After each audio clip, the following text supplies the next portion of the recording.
If you scroll through social media today, it feels like a war is being fought in public.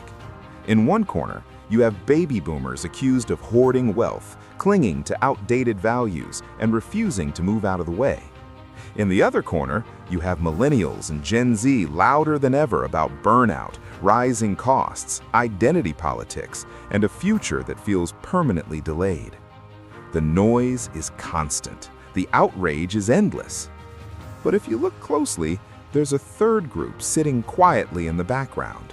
Not yelling, not trending, not making 10-part threads, just watching it all with a coffee in hand and that faint, ironic smirk that says, "Yeah, I've seen this before."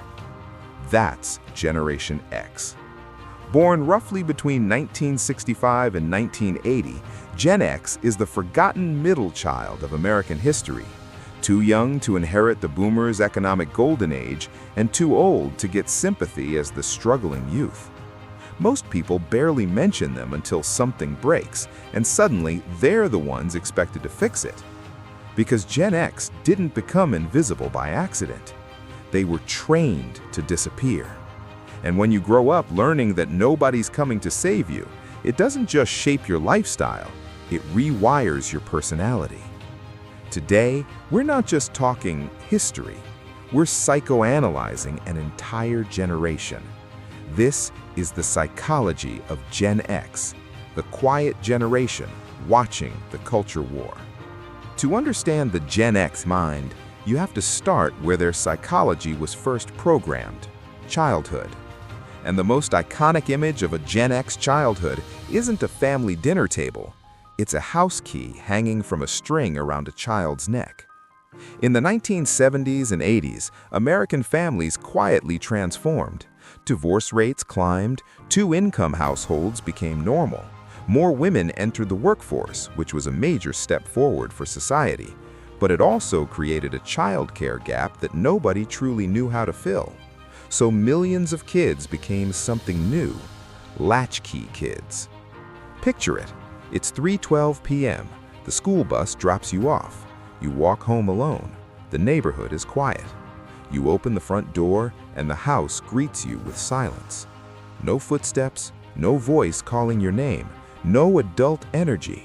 Just the hum of the refrigerator and the faint smell of yesterday's dinner. You make your own snack. You do homework with the TV on in the background. If you fall and scrape your knee, you rinse it and move on. If you feel scared, you swallow it.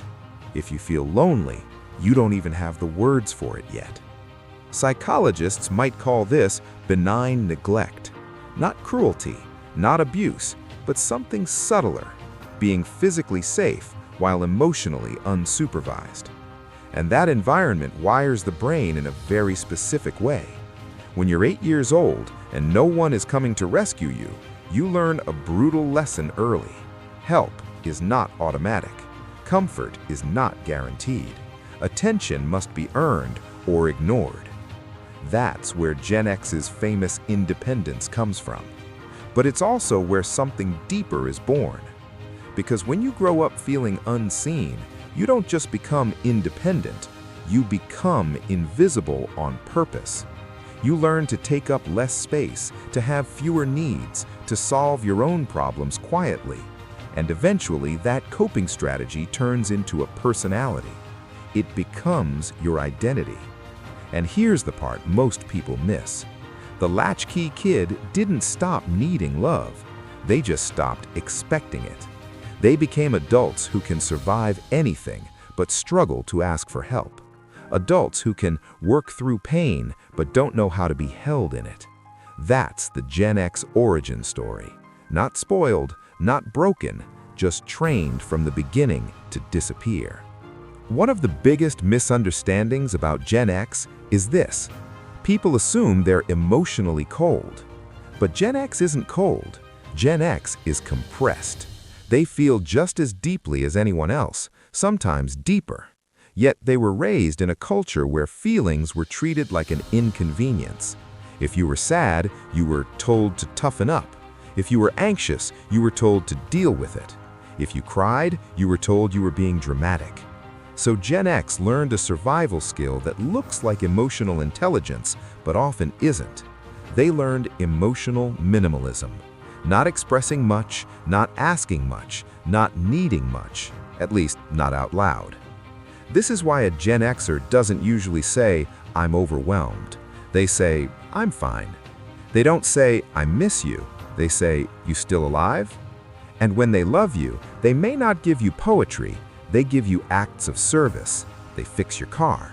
They show up when it matters. They handle problems before you even notice them. That's their love language, because it feels safer than vulnerability.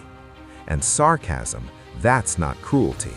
It's emotional packaging. It's how they share pain without sounding weak. It's how they confess anxiety without making it a big deal. It's how they stay connected while keeping their guard up. Here's the hard truth. Gen X didn't grow up learning how to talk about feelings. They grew up learning how to function through feelings. So they can be emotionally mature and still emotionally unavailable. They can support everyone else while quietly neglecting themselves.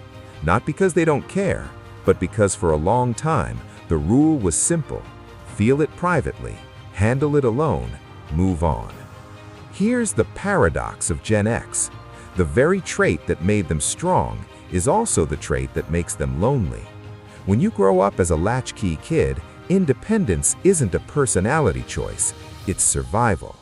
Your brain learns to scan for problems and solve them fast, without making noise, without asking permission, without needing emotional backup. So you become capable, not just responsible, capable, in that quiet, almost intimidating way. The kind of person who can handle a crisis at work, fix what's broken, and still show up on time. The kind of person other people lean on when their life falls apart.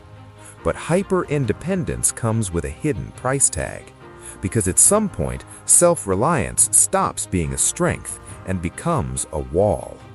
Gen X didn't learn, "I can do this." They learned, "I have to do this."